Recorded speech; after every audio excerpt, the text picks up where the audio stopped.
사무엘상 16장 7절의 말씀을 보면은 하나님은 사람과 다르다 하는 말씀을 합니다. 여호와께서 사무엘에게 이르시되 그의 용모와 키를 보지 말라. 내가 이미 그를 버렸노라. 내가 보는 것은 사람과 같지 아니하니 사람은 외모를 보거니와 나 여호와는 중심을 보느니라 하시더라. 그 이새의 집에 찾아간 선지자 사무엘이 이새의 아들 한 명 한 명을 보면서 그 외모에 신경이 쓰였던 것 같습니다.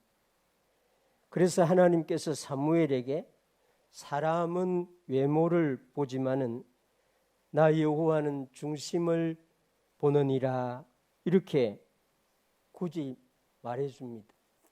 선지자라고 해도 어쩔 수 없이 육신의 눈을 가진 사람이라서 외모를 볼 수밖에 없지요. 이 하나님은 사울을 그 용모나 키를 보고 왕으로 세웠던 것은 아닙니다. 그런데 사람들은 사울의 용모나 키에 매료되어서 사울 주위로 모였던 그런 경향을 나타내었습니다.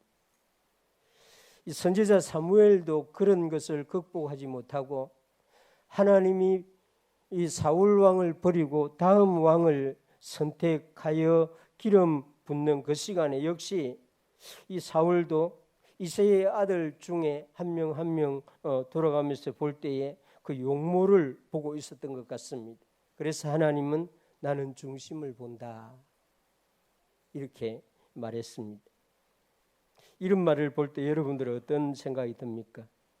이왕이면 외모도 좋고 마음도 좋은 그런 사람 선택하는 게 안 좋습니까? 우리 마음이죠. 그것도 실제로 저나 여러분이나 이왕이면 다 홍치마라고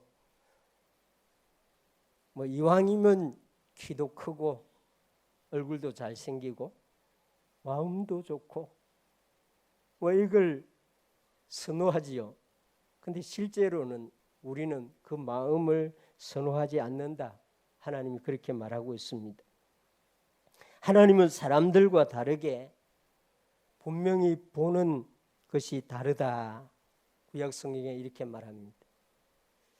그래서 우리는 우리 육신의 이런 한계를 극복하려고 하나님의 눈, 하나님의 마음, 하나님의 세계관 이것을 가지려고 부단하게 힘을 써야만 하는 것입니다. 이 세상에 오신 하나님의 아들 예수 그리스도도 하나님의 아버지와 같이 사람들이 보는 대로 보지 않고 중심을 보셨습니다. 마음을 보셨습니다. 믿음을 보셨습니다. 하는 것이 오늘 우리 마태복음 9장 1절에서 8절 말씀 가운데 핵심적인 말씀입니다.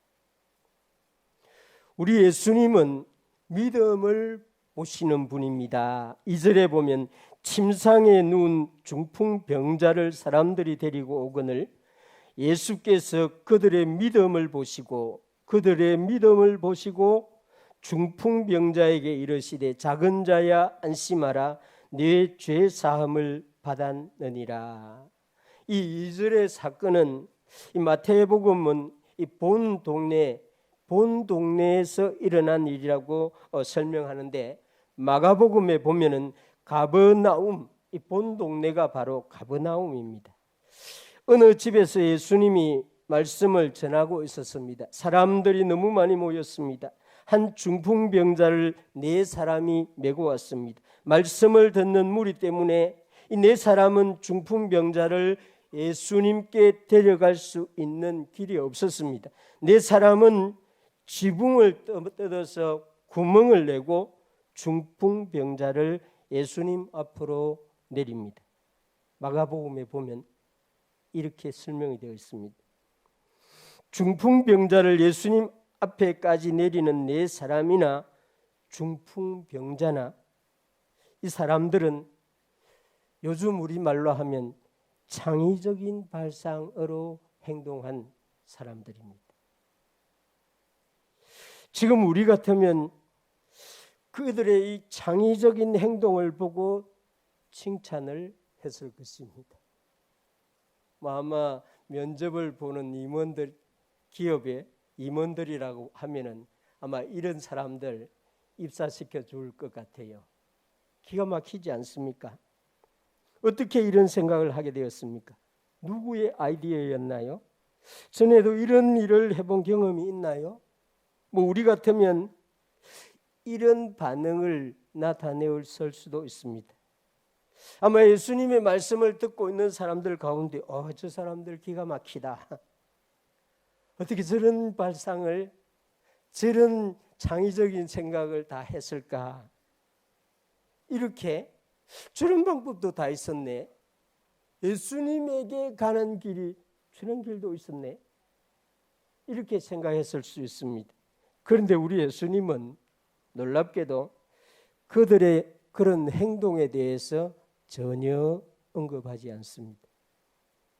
그들의 믿음을 보시고, 예수님은 창의적인 생각으로 행한 행동을 보셨다 이렇게 말하지 않습니다. 그들이 지붕을 뚫고 내려온 그 행위를 본 것이 아니라는 것입니다. 그들의 믿음을 보셨다. 만약 예수님이 그들의 행동을 보셨다고 하면 우리는 예수님께로 사람들을 데리고 오는 이 전도를 할 때 창의적인 생각, 기발한 아이디어를 모으려고 힘을 쓸 것입니다. 실제로 우리가 그리 많이 합니다. 새롭고 기발한 행동을 차라리 하게 될 것입니다. 어떤 수단 방법을 사용해서라도 예수님께로, 교회로 사람을 데리고 오면 된다. 예수님께로 가는 것이 목적이 되어버리는 것입니다. 실제로 저도 이런 이 시험을 자주 당합니다. 제가 어떤 교회들, 잘 되는 교회들을 리서치 하잖아요, 유튜브에서. 그러면 우리 교회도 이렇게 한번 해볼까? 이 생각이 막 들어 꽂힙니다. 정말 저 교회 저렇게 해서 성공했으니 우리도 이렇게 한번 해볼까? 아마 우리 젊은 어머니 아버지들은 어떤 학교가 좋다는 말을 들으면은 아예 성향과 관계없이 그 학교를 보내려고 할 것입니다. 우리는 다 외모지상주의, 우리는 다 성공지향주의의 마음을 가지고 있습니다. 어쩔 수 없어요. 그러나 우리 주님은 우리하고 다릅니다. 그들의 믿음을 보시고, 그 다섯 사람들은 다 예수님은 중풍병자를 능히 고칠 수 있는 분이라는 믿음을 가지고 찾아갔습니다. 그들은 다 예수님은 그들을 불쌍히 여겨주실 분이라고 믿고 간 것이지요. 그들은 다 예수님은 어렵고 힘든 처지에 있는 사람을 외면하지 않을 분이라는 믿음을 가지고 찾아갔던 것이죠. 그들은 예수님에 대해서 들었을 것입니다. 듣고 나사렛 예수님을 믿고 자기가 사랑하는 그 중풍병자를 메고 찾아갔던 것이죠. 그들은 길을 어떻게 갈 것인가 전혀 궁리를 하지 않고 갔던 것 같습니다. 그 집에 그렇게 사람이 많이 모여 있을 줄 상상도 못했을 것이고, 사람들이 아무도 그들에게 길을 만들어 주지 않을 것이라는 생각도 하지 않았을 것이고, 그러다가 할 수 없이 부득이하게 그 길을, 구멍을 뚫는 방법을 궁색하기 때문에 찾아낼 수밖에 없는 그런 것입니다. 예수님은 그들이 어떻게 왔는가, 어떤 방법으로 왔는가, 그것을 보지 아니하고 그들이 나를 믿고 찾아왔다 하는 그 믿음을 보셨다는 것입니다. 예수님께로 나올 때는 믿음으로 나와야 합니다. 예수님은 예배 중에 은혜를 주시는 분입니다. 기도할 때, 찬송할 때 은혜를 주시는 분입니다. 예수님은 내가 구하는 것에 대하여 모르는 척하지 아니하실 분입니다. 예수님은 나의 병을 치료하여 주실 분입니다. 예수님은 나의 자녀의 문제를 해결하여 주실 분입니다. 그런 믿음으로 예수님을 찾으면 되는 것이죠. 예수님은 그런 우리의 믿음을 보시는 분, 할렐루야. 우리 중심을 보시는 분이다는 것입니다. 2절에 보면, 2절 마지막에 보면은 예수님은 그들의 믿음을 보시고 죄를 사하여 주십니다. 작은 자야 안심하라. 네 죄 사함을 받았느니라. 지붕에 구멍을 내어서 예수님 앞에 내려진 중풍 병자는 스스로 놀랐던 것 같습니다. 내가 이렇게 해도 되는 것일까? 예수님의 일이 나로 인해서 방해가 된 것이 아닐까? 내가 이거 잘못하고 있는 것이 아닐까? 예수님 앞에 내려진 중풍 병자는 아마 이런 생각을 하고 약간 스스로 놀랬던 것 같습니다. 그래서 예수님이 중풍 병자에게 작은 자야 안심하라 먼저 이렇게 말해줍니다. 예수님이 말씀하고 계시는데 끼어드는 이런 무례한 일이지요. 아마 그 광경을 본 대부분의 사람들도 그렇게 생각했을 수도 있습니다. 꼭 지금 이런 일을 해야 합니까? 나중에 해도 되는 일이 아닙니까? 예수님이 진리를 가르치고 계신데 이럴 수 있습니까? 중풍병자는 아마 사람들의 눈초리를 의식했을 수도 있습니다. 예수님은 그런 중풍병자를 배려했던 것 같습니다. 우리 예수님의 배려심이라고 하는 것은 대단합니다. 그래서 작은 자야 안심하라 이렇게 말합니다. 나는 너의 행동을 비난하지 않는다. 나는 너의 이런 갑작스러운 행동에 대하여 불쾌하게 여기지 않는다. 그러니 근심하지 말라. 네 죄 사함을 받았느니라. 할렐루야. 예수님은 지붕을 뚫은 일이 죄라고 말하는 것이 아니죠. 말씀을 가르치고 있는 일을 중단하도록 방해한 일도 죄라고 말하지 않습니다. 이 윤리적인 의식을 확실하게 가지고 있는 사람들 중에는 이런 행위를 죄라고 생각할 수도 있습니다. 저도 그런 적이 있습니다. 예배 시간에 떠들거나 졸거나 예배 시간에 왔다 갔다 하거나 이런 사람들을 좋지 않게 생각했습니다. 전도사 때. 근데 선교지에 가서 이 생각이 달라졌습니다. 선교지에서 어느 정도냐 하면 여름에 너무 더워가지고 예배당 본당 문을 열어놓고 예배를 듣는데 염소가 예배실에 들어오는 거예요. 그 사람들이 일어나가지고 그 염소를 끌어내려고 하는 거예요. 그냥 놔두라 그랬습니다. 예배 드리는데 염소가 들어오는데 왜 그게 신경 쓰냐? 그 염소를 죄인 취급하지 말고 그냥 두라고.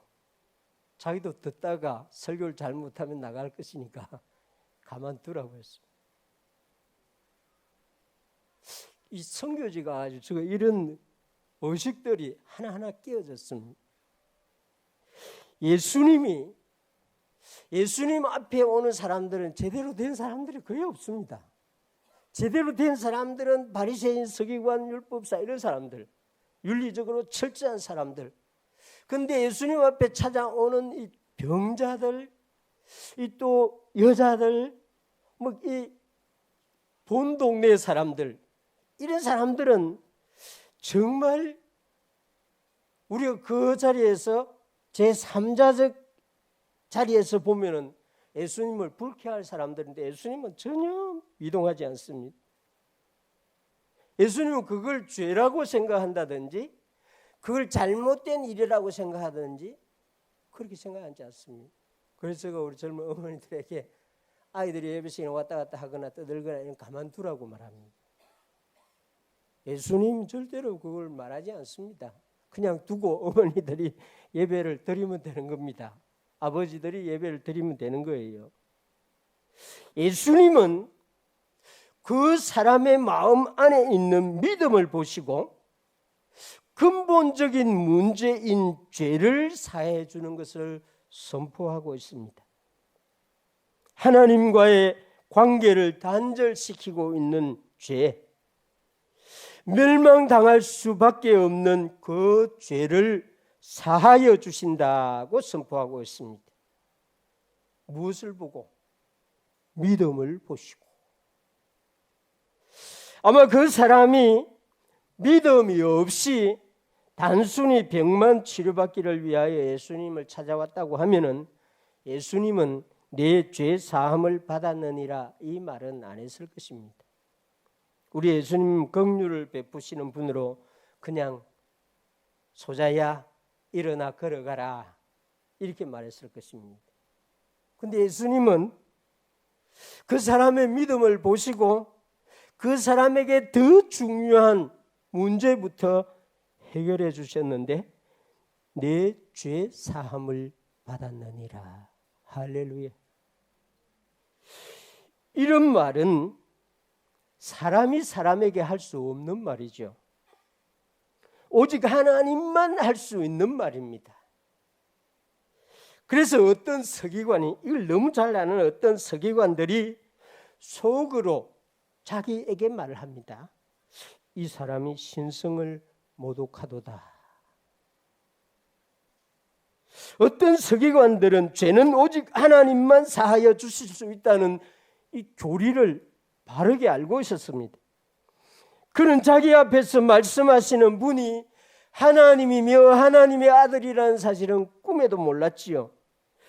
죄를 사할 권능이 있는 분임을 미처 알지 못했습니다. 그래서 속으로 이 사람이 하나님만 할 수 있는 일을 지금 하고 있구나. 신성 모독을 하고 있구나. 이렇게 말했습니다. 이 마태복음 9장 1절에서 8절에 보면은 대화의 내용이 하나도 없습니다.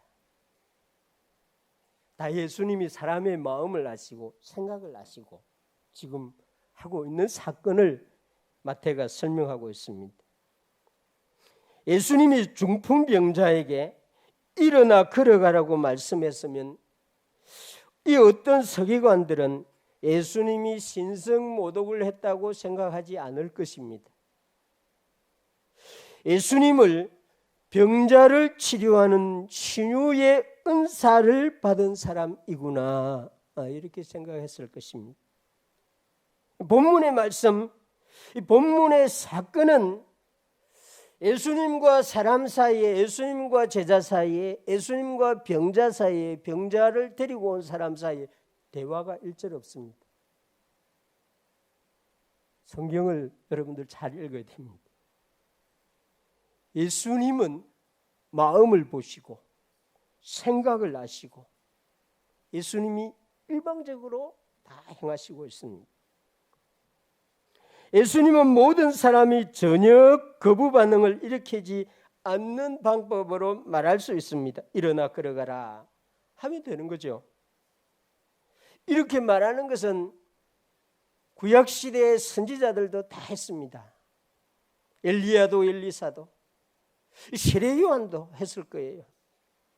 그러나 예수님은 그렇게 사람들이 하기 쉬운 말보다 사람들이 할 수 없는 말, 그 말을 통해서 자신이 어떤 분인가를 알려주고자 했습니다. 그래서 의도적으로 일어나 걸어가라 말하지 않고 내 죄 사함을 받았느니라. 그렇습니다. 우리가 예수님께 믿음을 가지고 나오면은 우리 주님은 먼저 우리가 회개하지도 않았는데 회개할 마음도 아직 없는데 예수님을 믿는 믿음을 가지고 나오면은 내 죄 사함을 받았다고 말씀해 주신다는 것입니다. 그래야 예수님과의 관계가 정상적이 되고 하나님 아버지와의 관계가 이어지는 것입니다. 이 문제가 해결되지 아니하면은 예배 시간에 앉아 있어도 의미가 없습니다. 찬송을 불러도 의미가 없어요. 우리가 예수님을 믿는 믿음으로 주님의 전에 나오면은 주님이 먼저 우리 죄를 씻어주시고 우리 발의 먼지를 닦아주십니다. 그래야만이 우리가 찬송할 수 있고 기도할 수 있고 경배할 수 있고 예배드릴 수 있습니다. 예수님은 이것을 우리에게 보여주시려고 사람이 이해할 수 없는, 사람이 들으면 윤리적인 사람들이 들으면은 신성모독으로 생각할 수 있는 그 말, 내 죄 사함을 받았느니라고 말씀해 주는 것입니다. 6절에 보면 그러나 인자가 세상에서 죄를 사하는 권능이 있는 줄을 너희로 알게 하려 하노라. 예수님이 믿음을 보시고 죄를 사하여 주신다는 사실을 너무나 정확하게 알려주는 말씀이죠. 그리고 예수님께서 믿음을 보시고 중풍병자를 치료하여 주셨습니다. 6절 7절에 보면 중풍병자에게 말씀하시되 일어나 내 침상을 가지고 집으로 가라 하시니 그가 일어나 집으로 돌아가거늘. 예수님은 믿음을 보시고 죄를 사하여 주시는 분이라는 사실을 알려주기 위해서 사실은 내 죄 사함을 받았느니라는 말을 굳이 선포했습니다. 선포하지 않고도 죄를 사하여 줄 수 있는데 예수님이 내가 그런 분이라는 것을 제자들에게, 그곳에 있는 사람들에게 공포를 해주기 위한 것입니다. 그러나 예수님은 이제 그 믿음을 보시고 일어나 내 침상을 가지고 집으로 가라고 말씀하신 것입니다.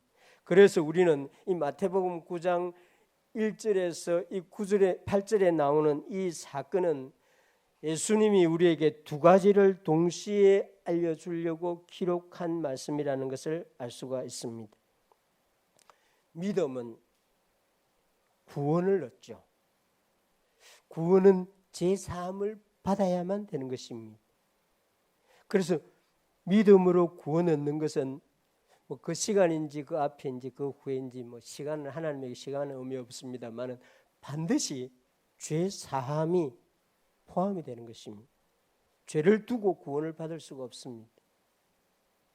그래서 이스라엘 백성들이 이 400년 동안 애굽의 노예로 있을 때에, 애굽에서 나올 때에 양의 피를 그 문설주에 발라야만 했습니다. 그 양의 피가 없이 애굽에서 나올 수가 없습니다. 양의 피를 통과하지 아니하고 가나안을 향할 수가 없었던 것입니다.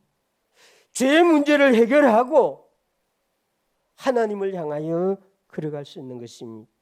이제 다른 하나는 믿는 자에게 병을 치료하여 주시는 주님, 예수님을 우리에게 알려줬는데, 믿는 자에게는, 믿음 있는 사람의 삶에는 주님이 큰 일이든 작은 일이든 다 관여하시는 분이다는 사실을 알려주는 것입니다.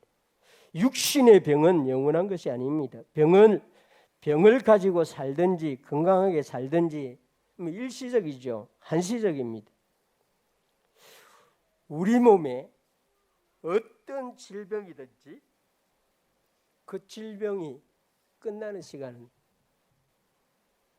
육신이 죽는 시간은 질병도 끝납니다. 죽은 자에게 질병이 그 육신에 아무 의미가 없습니다.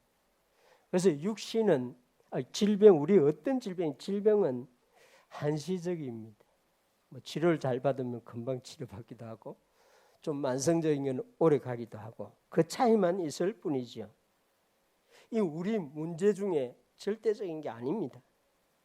그럼에도 우리 주님은 우리 믿음을 보시고 우리 삶에서 한시적으로 잠시 일어나는 이런 문제까지도 해결해 주시는 분이다는 사실을 알려주는 것입니다.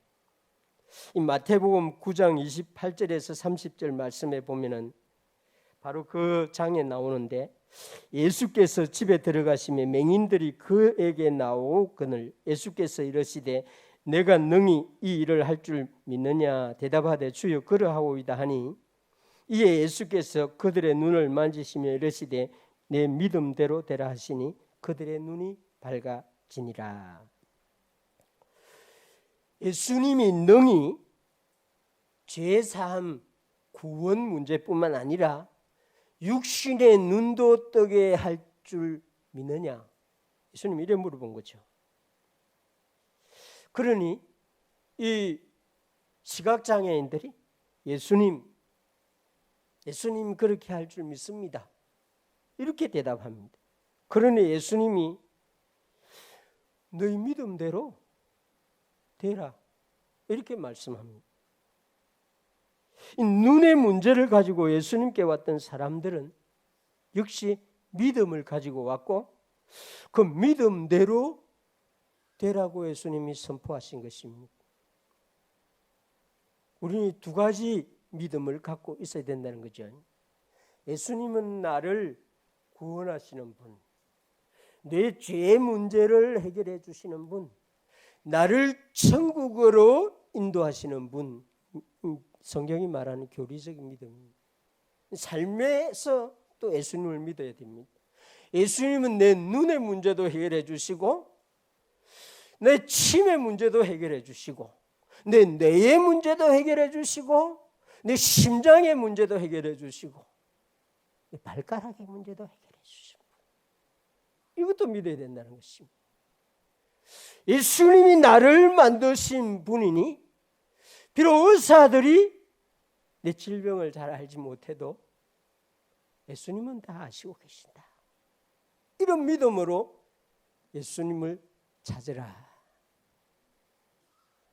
제가 얼마 전에 저 서울 유명한 병원에서 일하고 계신 분이 저를 보고 신경과에 가서 검사를 받으라 하고 이렇게 이야기를 합니다. 제가 설교 중에 이 머리를 약간씩 흔드는 그런가 봐요. 여러분들 인지를 하신 분이 있는 건 모르겠습니다. 그래서 그 분이 말씀에 저에게 말을 못하고 제 집사람에게 알츠하이머 증상일 수도 있으니 신경과에 가라고. 그래서 금요일 날 저희 신경과 의사 선생님이 찾아가서 이렇게 설명을 해줬더니 아니라고 하는 거예요. 아우, 그 의사 선생님 정말 기분 좋게 말합니다. 그 증상들이 여러 가지 있는데 그건 절대 아니라고 하는 거예요. 의사 선생님들은 그 정도 돼야 될 것 같아요. 젊은 분인데 정말 그 멋진 분이에요. 그러면서 간단한 검사 두 가지를 해보라고. 그래서 피검사, 그 CT, 뇌 CT를 찍고 한 2시간 기다렸다 올라가니까 자기가 예상한 대로 아니니까 걱정 전혀 하지 마시고 가라고.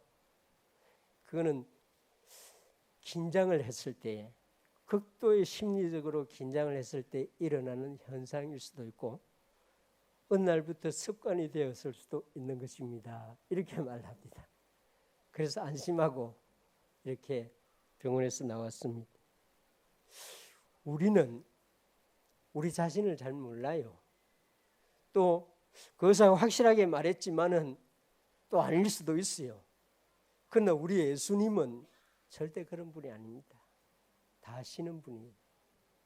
그래서 우리가 예수님에게 나갈 때 이런 믿음으로 가야 됩니다. 예수님, 나의 자녀의 문제를 주님이 아십니다. 주님이 해결해 주실 줄 믿습니다. 그러면 예수님이 너 믿음대로 될 것이다, 이렇게 대답해 줄 것입니다. 예수님 어디가 아픕니다, 사랑하는 어떤 분이 지금 아픕니다, 그럼 너 믿음대로 될 것이다. 이 믿음을 우리가 가져야 됩니다. 교리적인 믿음은 분명히 갖고 있어야 됩니다. 진리를 믿는 구원의 문제에 관한 믿음은 확실하게 가져야 됩니다. 그거 없으면 다 헛것입니다. 육신의 질병은 치료받을 수도 있고 받지 않을 수도 있습니다. 그러나 우리는 이 땅에 살기 때문에 육신을 가지고 살아가기 때문에 예수님 앞에 갈 때 주님 이것도 좀 치료해 주세요 하고 가야 되는 것입니다. 믿음 좋은 것처럼 나는 이 정도 아픈 거는 그냥 참고 가겠습니다 이러면서 주님 앞에 가도 좋습니다. 그럴 수 있으면 그렇게 가세요. 저는 그래 안 가겠습니다. 문제가 있으면 주님 앞에 그것을 가지고 가겠습니다. 우리 주 예수 그리스도는 내가 무엇을 할 수 있느냐, 내가 무엇을 했느냐, 내가 무엇을 할 것인가, 그것을 보는 분이 아닙니다. 너희들이 어떤 것을 가지고 왔느냐, 어느 길로 왔느냐, 어떻게 이 기발한 창의적인 방식으로 지붕을 뚫고 여기까지 이 병자를 내렸느냐, 예수님에게는 전혀 관심의 대상이 아닙니다. 예수님은 믿음을 보시고 죄를 사하여 주시고 믿음을 보시고 일어나 걸어가라고 하셨습니다. 우리는 예수님에게 믿음을 보일 수 있어야 됩니다. 사실 이 믿음도 우리 게 아니고 하나님이 선물로 주신 믿음이죠. 이 선물로 주신 믿음은 장롱 믿음으로 두고 예수님에게 올 때는 믿음 없이 절레절레 교회로 오면 안 됩니다. 하나님이 주신 믿음을 가지고 어디든지 가야 됩니다. 오직 의인은 믿음으로 말미암아 살리라. 할렐루야. 구원도 믿음으로, 우리 걸어가는 것도 믿음으로. 예수님은 그 믿음을 보시고 두 가지 일을 다 해결하여 주셨습니다. 이것이 마태복음 9장 1절에서 10절의 말씀인 것입니다. 하나님은 살아계십니다. 하나님은 영이십니다. 예수님은 나의 구원자이십니다. 예수님은 나를 사랑하는 분입니다. 성령님은 나를 인도하시는 분입니다. 성령님은 내 안에 거하는 분입니다. 우리는 이 믿음을 갖고 있습니다. 참으로 얼마나 위대한 것이 우리에게 선물로 주어졌는지 이 믿음을 가지고 아침에도 예수님께, 낮에도 예수님께, 문제가 있을 때마다 예수님을 찾는 여러분 되시기를 주님의 이름으로 축원합니다. 기도합시다. 우리 함께